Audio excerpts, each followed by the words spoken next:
bahwa kami terbatas dalam segala sesuatu. Kami tahu bahwa kerap kali kami tidak menyenangkan hati Tuhan. Bahkan kami tahu bahwa kami kadangkala mengerti akan kebenaran, namun kami dengan sengaja melanggar akan kebenaran tersebut. Ampuni kami ya Tuhan, dan ajarlah kami terus untuk tunduk pada pembentukan Allah. Bapa, pada kesempatan kali ini kami hendak mendengarkan kebenaran firman Tuhan. Berbicaralah kepada kami, karena kami siap untuk mendengarkan kebenaran firman-Mu. Hamba-Mu terbatas dalam setiap perkataan hamba, namun Allah mempercayakan hamba untuk menjadi saluran berkat melalui firman yang akan disampaikan. Tolonglah biarlah apa yang keluar dari bibir mulut hamba bukan berasal dari pikiran, kepandaian semata, tetapi betul-betul apa yang Tuhan ingin sampaikan kepada jemaat di tempat ini. Berikan kami keteduhan, pikiran yang fokus, dan hamba berdoa kalau di antara kami ada yang mungkin dalam pergumulan yang berat dan sulit sekali untuk menundukkan pikiran dan mendengarkan akan firman Tuhan, dalam nama Yesus, kuasa Allah lebih besar dari semuanya. Kalau ada kuasa-kuasa lain yang ingin merebut firman Tuhan hari ini, hamba berdoa dalam nama Tuhan Yesus, Engkau berotoritas atas kami. Haleluya, amin. Silakan duduk jemaat yang dikasihi Tuhan.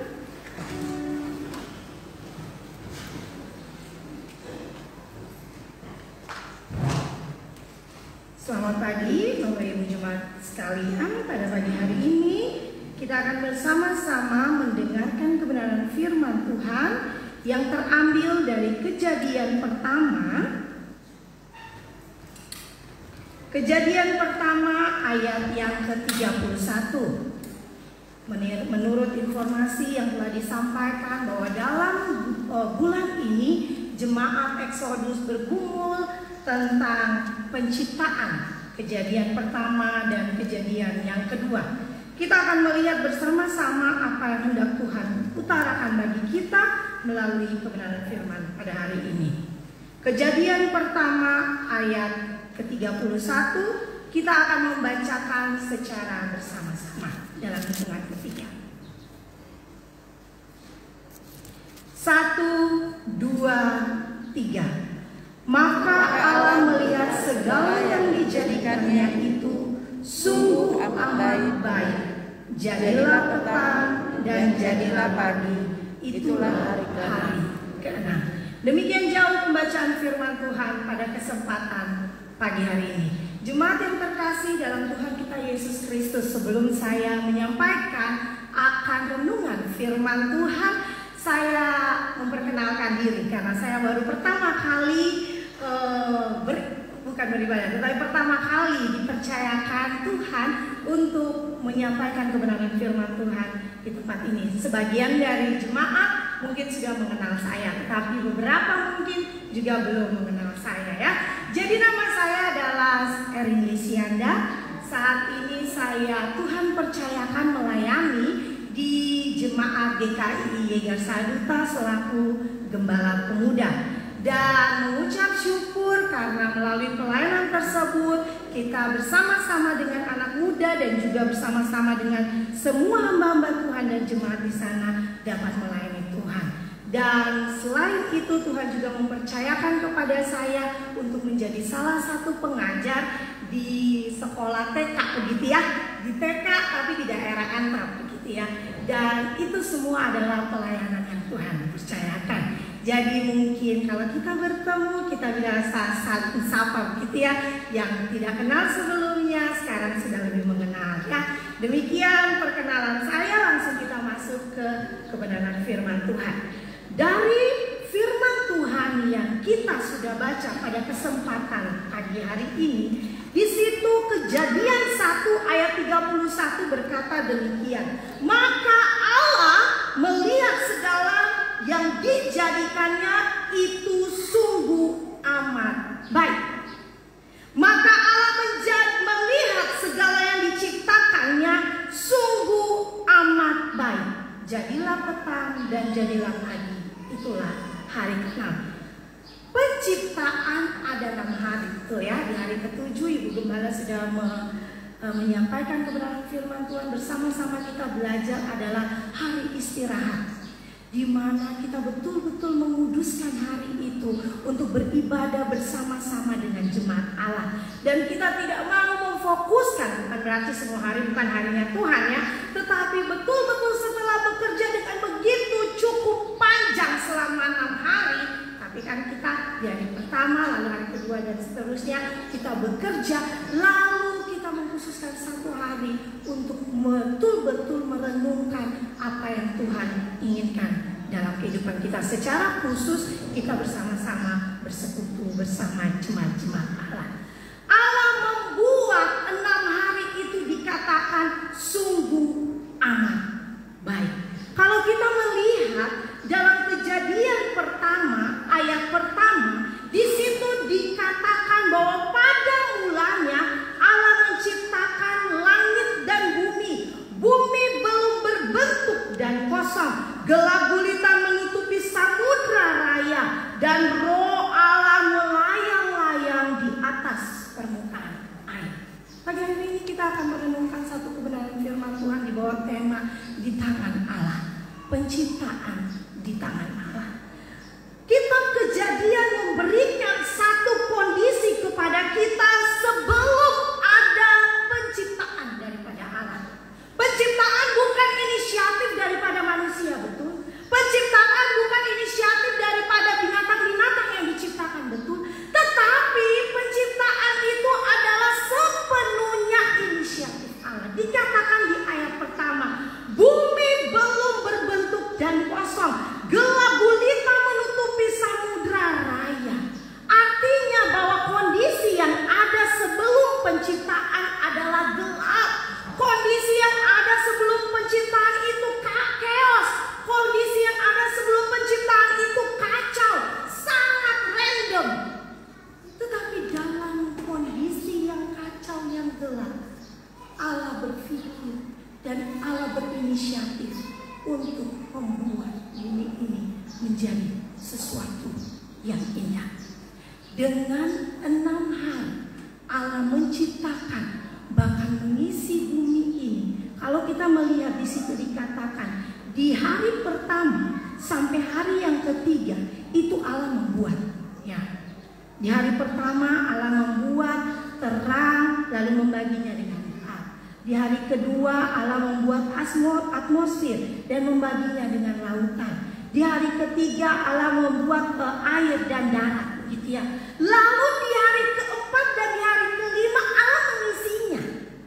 Mengisinya dengan apa? Binatang-binatang, tumbuh-tumbuhan, burung-burung. Lalu mengisinya juga dengan bintang, bulan dan sebagainya. Lalu di hari ke-6 Allah mengisinya dengan manusia. Lalu di hari ke-7 Allah mengizinkan semuanya itu dan dia beristirahat dari pekerjaannya. Jadi kondisi sebelum bumi atau dunia diciptakan itu begitu chaos, begitu berantakan, begitu gelap. Tetapi dengan kemurahan Allah, inisiatif Allah, Allah menggantikan semuanya itu sangat contentful, sangat berisi, sangat indah, sangat teratur, sangat baik. Coba bayangkan kalau kita berada dalam kegelapan, bingung mau jalan kemana. Kiri kanan rasanya sama saja begitu ya. Tidak tahu di depan ada pintu, di belakang ada pintu, di depan ada kursi, atau ada sesuatu yang menghalangi. Kita tidak tahu karena kita berjalan dalam kegelapan. Kita tidak bisa melihat arahan apapun. Tetapi dalam kondisi demikian Allah mengubahnya menjadi sesuatu yang sangat baik. Jadi penciptaan itu bukan asal-asalan, atau penciptaan itu sesuatu yang nggak iseng, saya mau buat ini, saya mau buat itu, karena saya bosan, lalu kayak mainan begitu ya, saya mau ganti ini, saya mau ganti itu. Tidak. Allah sudah memikirkan dari awal sampai pada akhirnya bahwa dari awal dia akan ciptakan, lalu di tengah-tengah manusia akan jatuh dosa. Tetapi nanti pada akhirnya dia akan memulihkannya. Dia sudah tahu setiap konsekuensi yang ada, karena dia Allah yang hadir baik dalam perjanjian lama maupun perjanjian baru, dan Dia Allah yang maha atribut Allah. Jemaat yang terkasih dalam Tuhan kita Yesus Kristus, apa yang kita pelajari dari penciptaan pertama, ayat pertama sampai ayatnya yang kedua, pasal pertama sampai pasal yang kedua, ada 3 hal yang ingin saya bersama-sama bagikan bagi jemaat Tuhan. Apa yang hendak Allah sampaikan melalui pembelajaran penciptaan ini? Kenapa Allah harus repot-repot membuat sesuatu yang gelap menjadi terang, sesuatu yang random menjadi teratur, sesuatu yang tidak berguna menjadi berguna? Kenapa yang tidak berisi Allah harus repot-repot membuatnya berisi? Allah punya tujuan maksud. Ada 3 hal yang kita akan pelajari bersama. Yang pertama, karena Allah mengasihi manusia. Karena Allah mengasihi ciptaannya. Allah mengasihi semua ciptaannya, sehingga Dia memberikan perubahan tersebut. Dalam NIV commentary dia bilang seperti ini, God did not need to create the universe. Dia gak perlu buat universe ini, Dia gak perlu buat dunia. Untuk apa? Pada akhirnya dunia akan mengecewakan Dia, betul? Kalau kita siapa? Kalau kita zaman dulu mungkin kita nggak bisa melihat gitu ya. Kita dalam awal-awal kita belum bisa melihat, tetapi sekarang kita di zaman anugerah kita bisa melihat semuanya. Allah tidak butuh untuk menciptakan dunia, tetapi dikatakan dalam commentary ini, He chose to create it. Why? God is love. Karena Dia mengasihi, and love is the best expression towards something or someone else.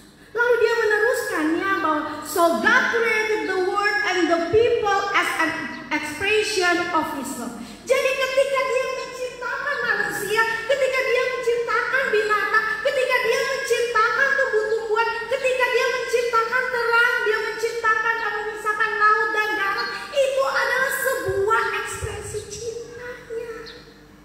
Karena Dia mencintai ciptaannya, sehingga Dia menciptakan semuanya. Luar biasa Allah kita. Bukan karena Dia nggak ada kerjaan. Ngapain nggak ada kerjaan? Kita juga males begitu ya. Kalau nggak ada kerjaan, ngapain sih cari-cari kerjaan? Apalagi anak-anak atau orang-orang zaman sekarang, kalau nggak ada kerjaan, minyak lele ya di rumah gitu ya, daripada sibuk mengurus sesuatu yang tidak memiliki benefit dalam kehidupan kita. Tetapi Allah ingin mengajarkan satu hal, dan Dia ingin menunjukkan cintanya kepada semua umat manusia dan ciptaannya. Bapak Ibu, saudara yang terkasih dalam Tuhan kita Yesus Kristus, Allah begitu mengasihi kita, dan Dia mengekspresikannya itu dalam ciptaan. Kan seperti seorang seniman, ketika dia begitu cinta terhadap sesuatu, dia akan mengekspresikan melalui setiap lukisan-lukisannya gitu ya. Dan dia akan menghasilkan sebuah lukisan yang masterpiece begitu ya, yang sangat indah, sangat baik begitu ya. Allah pun demikian.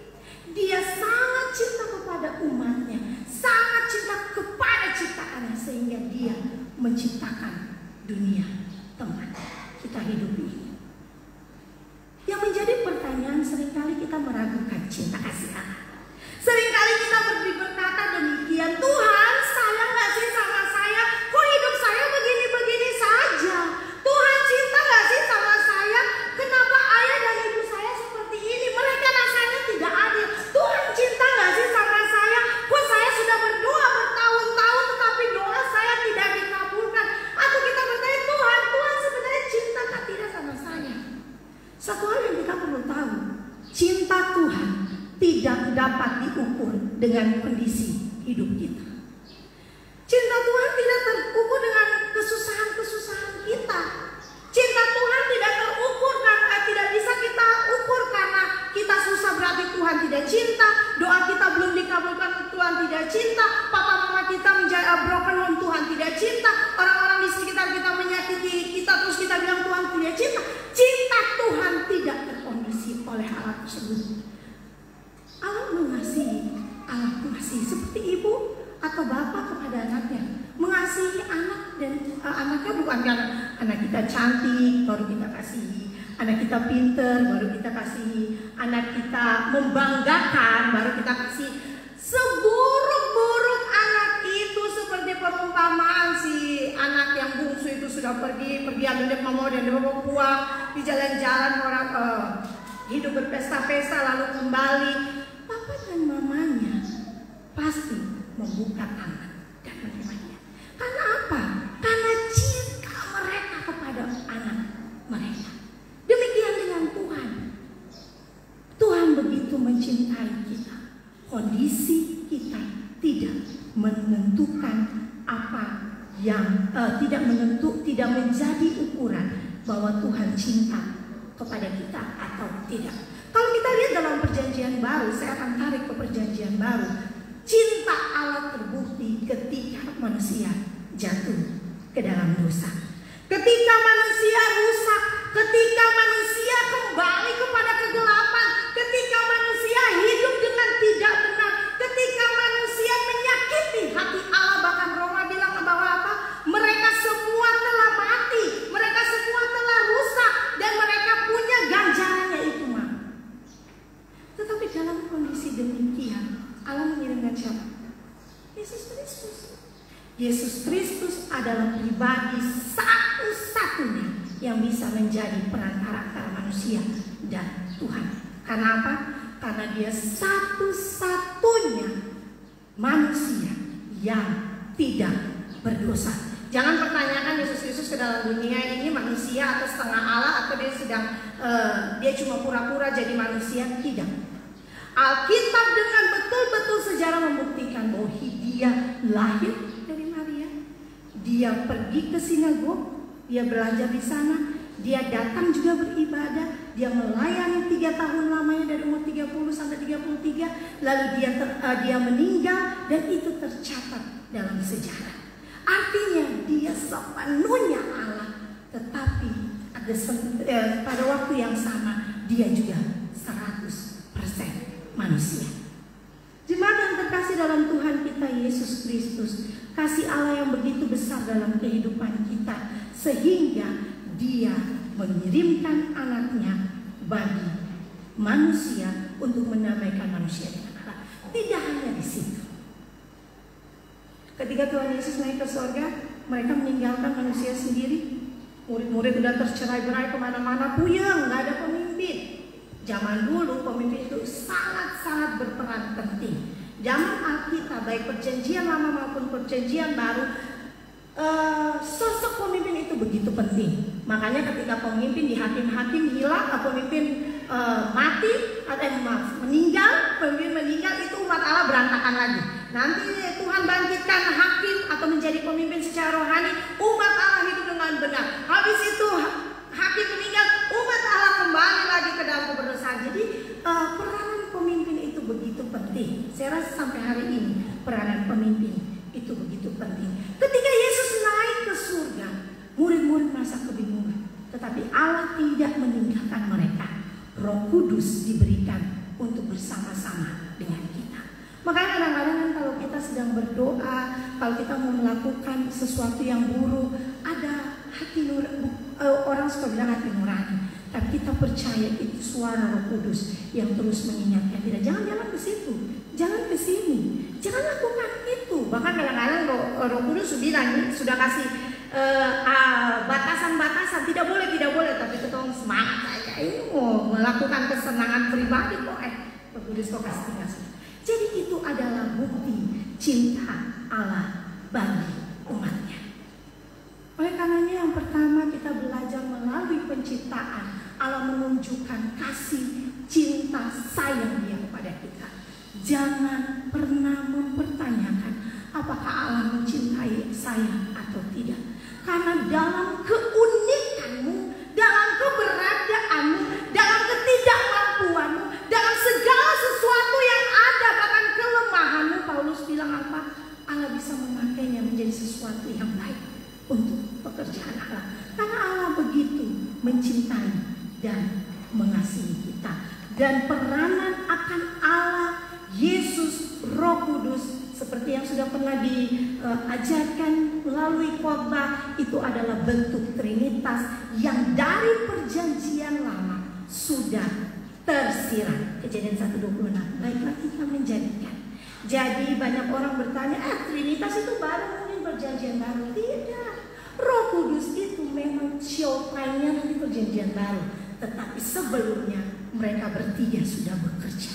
Trinitas satu tetapi tiga orang. Allah Bapa, Allah Anak, Allah Roh Kudus. Jemaat yang dikasihi Tuhan, yang pertama kita belajar, Allah begitu mengasihi kita sehingga Dia menciptakan kita di dalam dunia ini. Yang kedua, melalui penciptaan ini kita juga belajar tentang keteraturan. Jadi kita belajar tentang batasan dan keteraturan.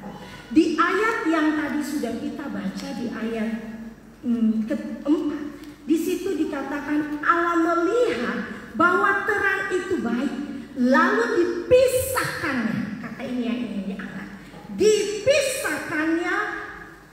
Dipisahkannya lah terang itu dari gelap. Nanti ada beberapa lagi yang dikatakan dipisahkannya.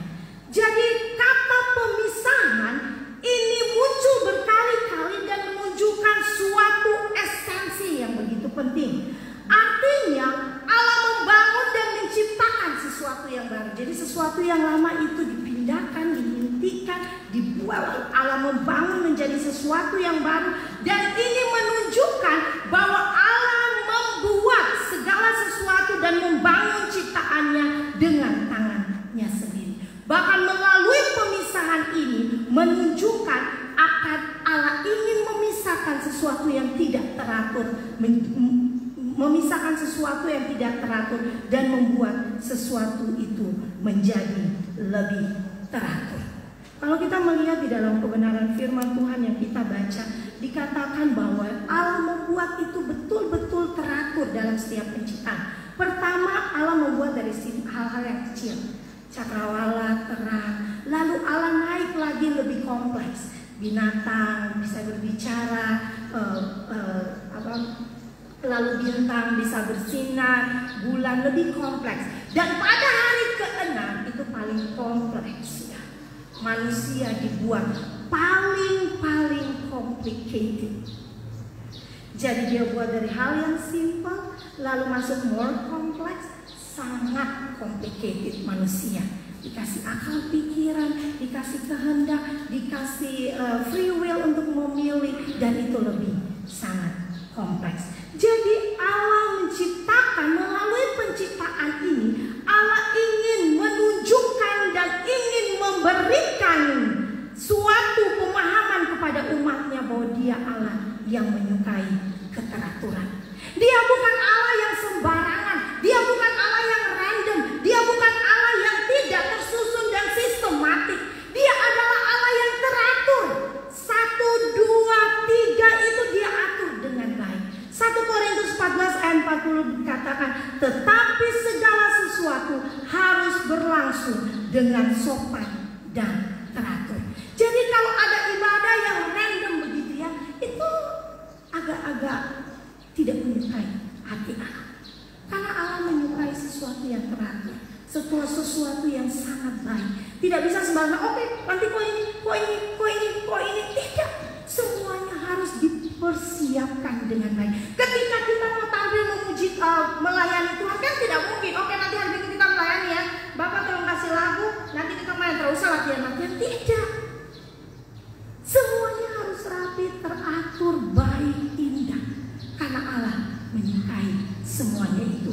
Dan Allah juga ingin umatnya untuk betul-betul menghargai, betul-betul menghidupi keteraturan itu di dalam kehidupannya. Allah tidak ingin manusia itu hidup sembarangan. Allah tidak ingin manusia hidup itu secara acak.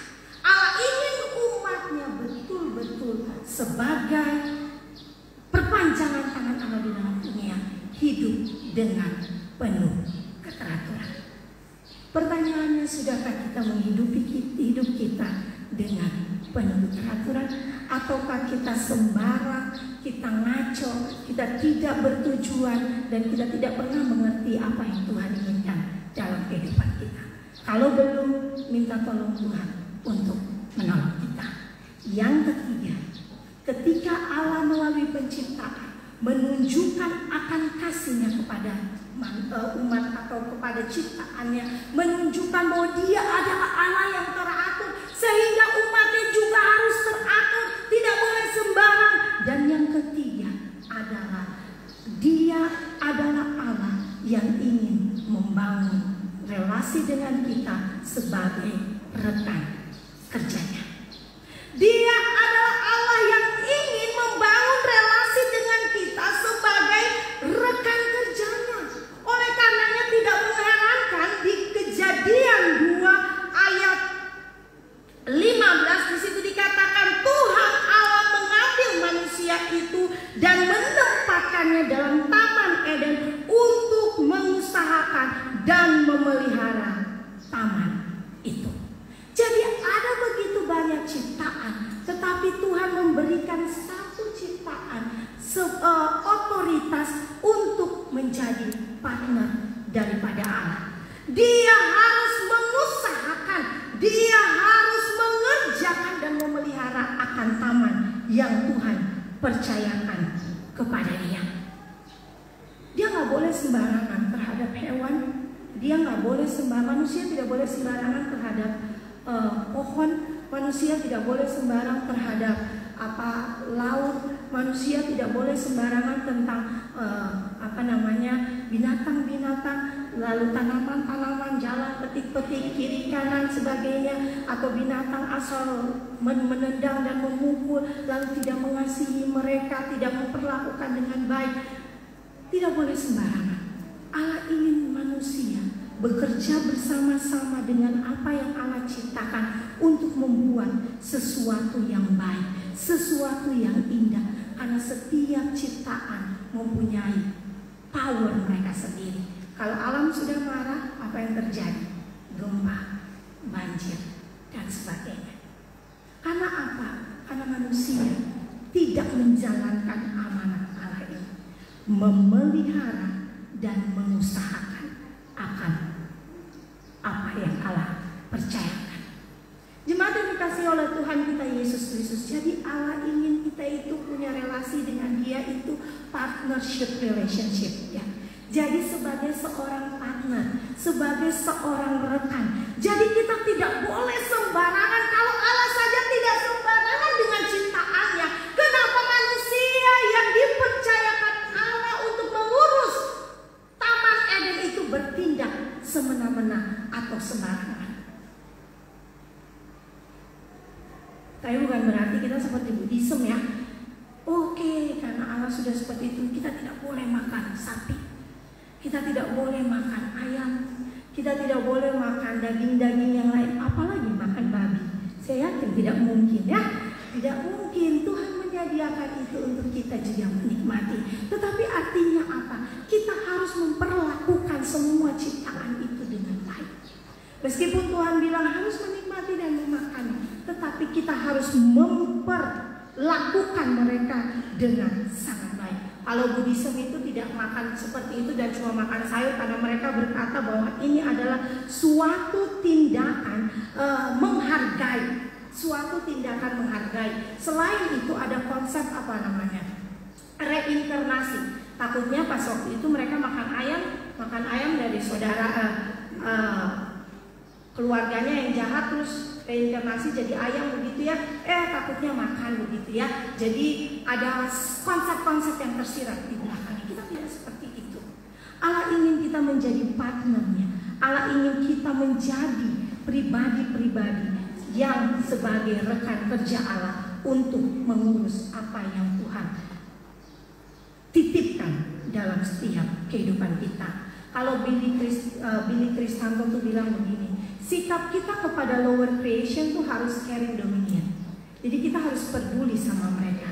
Sikap kita kepada ciptaan yang lebih rendah, karena manusia yang lebih tinggi kan.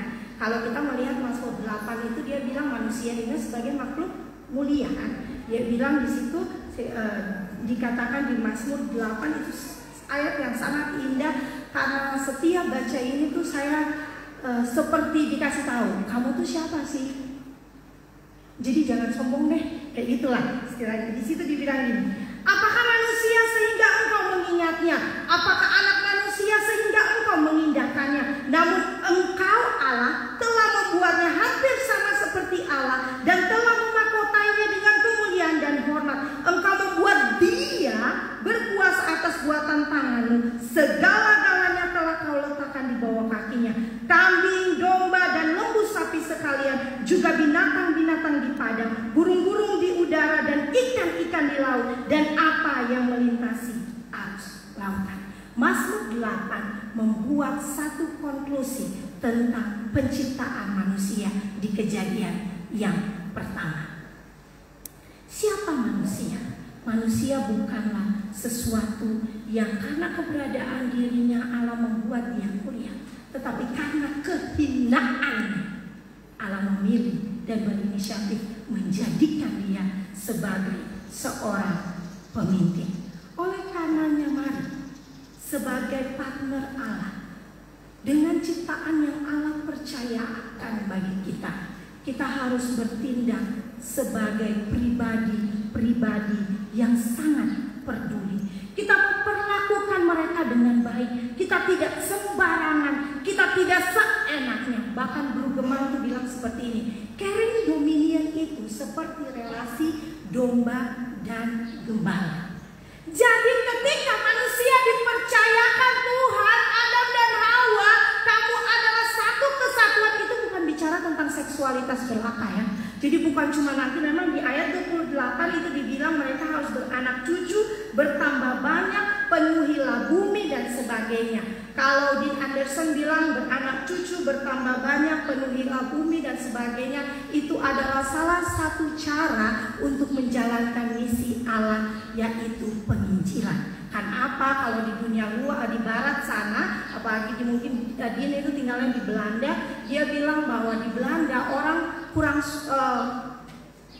membatasi mempunyai anak itu lebih dari cukup satu gitu ya, karena biaya kuliah mahal, terus membesarkannya juga mungkin cukup mahal gitu ya. Jadi kadang dan mereka sibuk dengan pekerjaan, jadi mereka lebih memilih mempunyai satu anak begitu ya, sudah cukup buat keluarga-keluarga. Tetapi dalam kondisi demikian, makanya itu latar belakangnya, sehingga dia bilang Kejadian 1 ayat 28 itu harus diterapkan sebagai satu penginjilan. Karena dengan mempunyai dan memiliki keturunan yang Tuhan percayakan beranak cucu dan bertambah banyak, disitulah kita menciptakan atau kita bersama-sama dengan Allah melipat gandakan orang-orang yang betul-betul menghidupi hidup mereka dalam pekerjaan Allah. Tetapi mungkin tidak sesuai gitu ya dengan kita di Papua gitu ya. Kalau bisa lebih dari 2, kalau bisa lebih dari 3, dan kalau bisa laki-laki begitu ya. Jadi beda konteks, beda pergumulan, dan beda penafsiran. Tetapi dalam kondisi demikian, Allah ingin kepada umatnya untuk betul-betul menjalankan akan panggilan mereka sebagai partner daripada Allah. Mereka harus betul-betul menjadi gembala kepada domba-domba, yaitu ciptaan Allah. Seperti ibu gembala merawat domba-dombanya, begitu juga manusia sebagai agen daripada Allah merawat ciptaan Allah yang lain. Bapak Ibu yang terkasih dalam Tuhan kita Yesus Kristus, di ayat 1 ayat 28, selain mereka menjadi agen daripada Allah, di situ mereka juga dikatakan bukan hanya caring kepada orang-orang di sekitar, bukan hanya caring kepada ciptaan Allah yang lain, tetapi di ayat 28 dikatakan bahwa Allah memberkati mereka, lalu Allah berfirman kepada mereka, beranak cuculah dan bertambah banyak, penuhilah bumi dan taklukkanlah itu, berkuasalah atas ikan-ikan di laut dan burung-burung di udara dan di atas segala binatang yang merayap di bumi. Allah memberkati mereka. Allah memberkati mereka. Jadi dalam kesemuanya itu Allah mau melalui ciptaannya menjadi berkat bagi banyak orang. Adam gagal pada awalnya menjadi berkat. bagi banyak orang. Abraham, bapa orang beriman, tetapi awalnya gagal menjadi berkat bagi pemimpin pada masa itu. Yakub yang dipandang sebelah mata, nakal gitu ya, dengan menipu,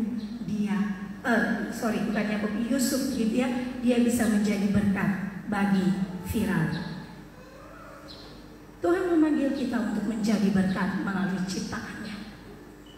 Oleh karenanya dalam setiap pergumulan kita, dalam setiap kehidupan kita, Allah menciptakan kita tidak dengan sembarangan.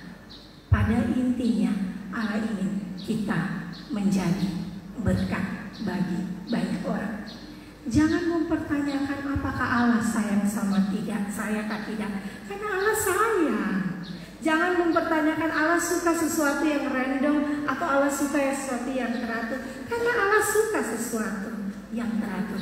Jangan mempertanyakan apakah Allah percaya sama saya ketika saya mengerjakan ini. Allah percaya, makanya Allah berikan kita kuasa untuk mengelola bumi. Jangan pertanyakan apakah saya bisa menjadi pemimpin atau tidak. Bisa, karena Allah dari awalnya sudah membentuk Bapak Ibu dan saya untuk menjadi seorang pemimpin dalam panggilannya masing-masing. Ada yang menjadi panggilan di kantor, ada yang di sekolah, ada yang di gereja. Menjadi pemimpin tidak harus menjadi top leader begitu ya, tetapi dengan teladan hidup kita, kerap kali kita juga menjadi pemimpin bagi banyak orang. Pada akhirnya Allah menciptakan semuanya itu dengan satu tujuan yang baik.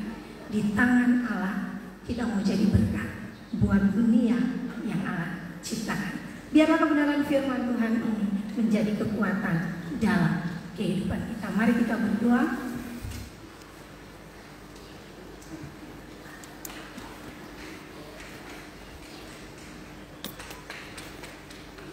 Ya Tuhan, hamba telah selesai berbicara.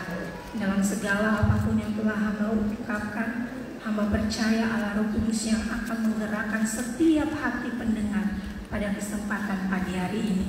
Dan hamba berdoa biarlah firman Tuhan ini tidak berlalu sekeluar kami dari gereja ini, tetapi biarlah kebenaran firman Tuhan ini terus ada di hati kami, berakar, bertumbuh, bahkan menjadi berkat bagi banyak orang. Terima kasih Tuhan Yesus, terima kasih. Berdoa untuk setiap jemaat Allah, jadikan terus saluran berkat. Dalam nama Tuhan Yesus hamba berdoa, haleluya, amin.